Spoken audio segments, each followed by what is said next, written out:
Welcome to the vlog, guys. I haven't uploaded a video in a while, and there's really no good reason for that. I've just been hella lazy, and work's been taking a toll on me. Actually, I've been working more hours, not more hours. I'm salary, but I've been working. I've been putting in extra, unpaid goodness. Anyways, so this video we're gonna talk about the notebook, turning a budget notebook into a premium notebook.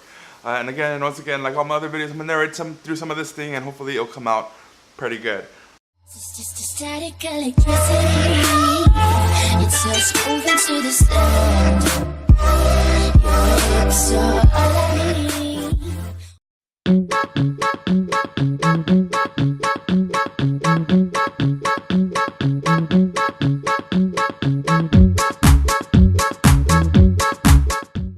So the upgrades I did, I'm gonna tell you right now, I upgraded the RAM. I maxed it out at 32 gigabytes. DDR4 2400 megahertz RAM. I did the 1 terabyte Sata 3 SSD. So there's two locations for a hard drive. You can put in a Sata hard drive, Sata 3 6 gigabyte connection hard drive, and you have a space for an NVMe SSD. So I ended up, at least for my all budget purposes, because you could 2 terabyte to max it out. But for me, maxing it out was 1 terabyte. So there was a 1 terabyte SSD, SATA SSD, 1 terabyte NVMe SSD for super fast storage. Now the NVMe, obviously, that storage is going to be just pure for programs, video editing, and all that. Because this notebook, like I said, went from a budget to something of a premium. So if you're in the market to upgrade your budget notebook, say you just got a budget notebook or you came across one, and you want to premium it out, then that's probably what you're going to have to do. Like I said, storage and RAM. That's two things. The thing I cannot upgrade is the processor and the graphics card. They're both soldered in. But again, it's a 7th gen i5, which it can do better. It has four cores, but it doesn't have hyper-threading. So that's pretty much the same as a dual core with hyper-threading. More or less, you have actual 4 physical cores. So that's pretty good. And probably the biggest thing that made this a premium notebook, by far the biggest, is the display. Now, when you see a premium notebook opposed to a budget notebook, the biggest difference you're gonna see, I mean, they're gonna cut corners here and there. The biggest is probably the display. So that was, funny enough, like the second to the cheapest upgrade that I did, or the cheapest really upgrade that I did. I got an LG IPS panel, and that just, boom, that one upgrade alone made that notebook worth double of what it is.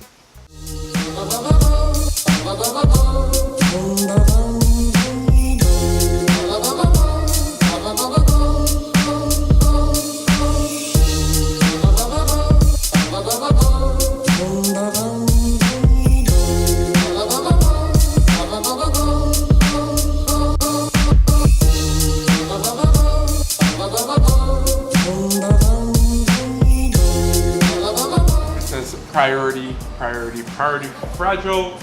fragile handle with care. Let's go ahead and open her up and see what it is. It is this. That's right, this is an IPS display. And so when I'm talking about the in-plane, the TN panel, is when I go like this, you guys see that? You guys can't see the screen. The angle on this thing just sucks. It sucks bullocks. Literally, when you have it like this is actually very viewable. When you have it directly along the lines of this, it's good. But the moment you kind of tilt it a little bit, now, like, I'm not sure how it's going to show up, but even side to side is a little bit better than up and down. But the up and down is just horrid. Loop the wire over their heads and how terrible. Very clever. As we jazz lovers say, this routine is murder.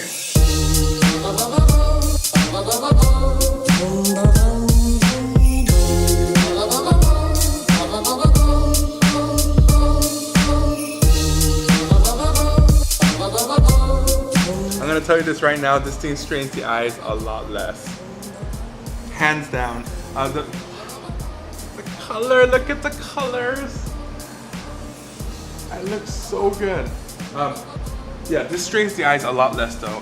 My biggest gripe I had with this notebook was that TN panel, as bright as it was, it strained my eyes. And sorry, this looks so beautiful. Okay, and the funny thing is, before you could not see it from this angle. This is exactly like 90 degrees, but you can actually see it through the camera. But yeah, before you could only see it from this angle, and then when I scooched it down, you couldn't see the screen. Now you can see the screen when it's nearly all the way close. You can still see how clean that looks. The vertical viewing angles on this thing has gone through the roof there. Minus the glare. Turn out the lights, you can see much better. But look at that. The picture doesn't shift. It is what it is. No matter which angle you see it from, side to side, I guess however much I could get that side all the way here. For the most part, this would be the angle of view.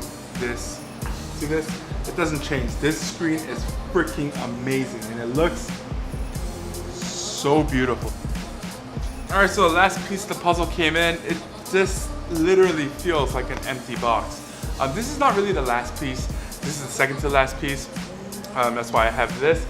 This is an NVMe adapter. So what this does is it takes any NVMe drive and makes it a USB-C drive with 40 gigabyte connection. Anyways, Micron 1100 or the M600, depending on how you want to see it. 1024 gigabyte SATA 6 connector, SATA 6 gigabit or SATA 6 GB-S or SATA 6 gigabytes a second connector. Used for Latin American rhythm. And then he approached his victims from the rear, looped the wire over their heads, and... Ooh, how terrible. Very clever. As we jazz lovers say, this routine is murder.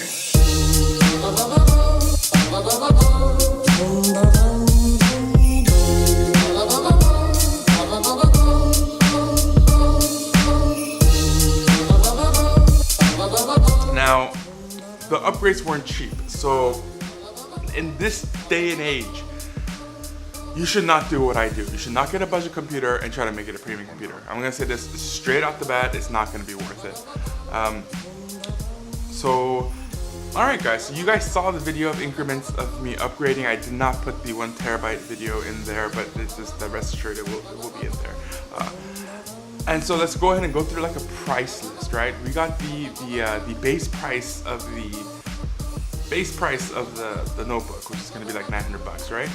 And then we got $350 for the RAM, 32 gigabytes of DDR4 2400 RAM, and RAM is by far the most second to the most priciest, really. But any memory in general, so that's $350 there. We got $160, which I got it at a steal of a price. For the Sata 3 1 terabyte hard drive, and then $380 for the 1 terabyte M.2 NVMe SSD.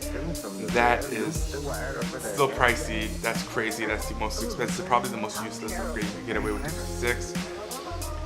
And then we got $60 for the IPS LG panel, which is a freaking amazing deal. I'm not sure if you can still find that deal, but again, all the deals that you see here are the prices that actually I paid. So expect to spend 10 to 15% more or less depending on where you could get it. And last but not least is the SSD enclosure at $50. And this is something that you're gonna need if you're gonna swap out or transfer over or migrate your memory. So in total, the the upgrades alone is $1,000, top of the base price of $900 for the notebook. You're looking at $1,900. Still cheaper than a MacBook Pro, but definitely borderline not worth it, or even not worth it at all. For $1,900, you could get yourself a really nice notebook with a premium chassis. So remember, you can't upgrade the CPU or the GPU, and you really can't upgrade the chassis. It is what it is. Now, I prefer a thicker notebook with better cooling than a thinner Elegant. That's just, if I'm going PC, that's what I prefer. If I want Elegant, thermal throttled up the butt, then I'll get a Mac, right? And so I do have a MacBook Pro, and that's what it is for Elegant. But we're talking about PCs here, talking about budget, talking about upgrading it. I say just get the upgraded version, guys. Save up and get the one that's already pre-upgraded from the factory. you're gonna get a better chassis in general. Also, one thing that you can upgrade is CPU and GPU. So when you're looking at a budget computer, always look at GPU, CPU. I say like bottom of the line 1050. It does really good for what it is. It's the one that I currently have, and it's great. So this is the conclusion, guys. $1,900 for $1,000 spent on a $900 notebook to make it premium. What do I think about it? Well, I mean, I personally love it because it's everything that I did, because I customized it to the way I wanted it. But if I were to go back in time and I had nothing, would I do it again? No, I wouldn't. I just get a more premium notebook to begin with. And so that is my say, guys. If you guys already have a notebook that's kind of in the budget line, kind of for gaming and all that, and you want to upgrade it, this is the process that I went through. If you guys are looking for a brand new notebook and you're thinking, hey, should I get a budget and upgrade later? I just say save up and then get something more premium to begin with. Alright guys, that's my video. Thank you for watching. I hope you guys are having a great day, great night, great whenever you're watching this. And remember, live well, laugh more. As we jazz lovers say, this routine is murder.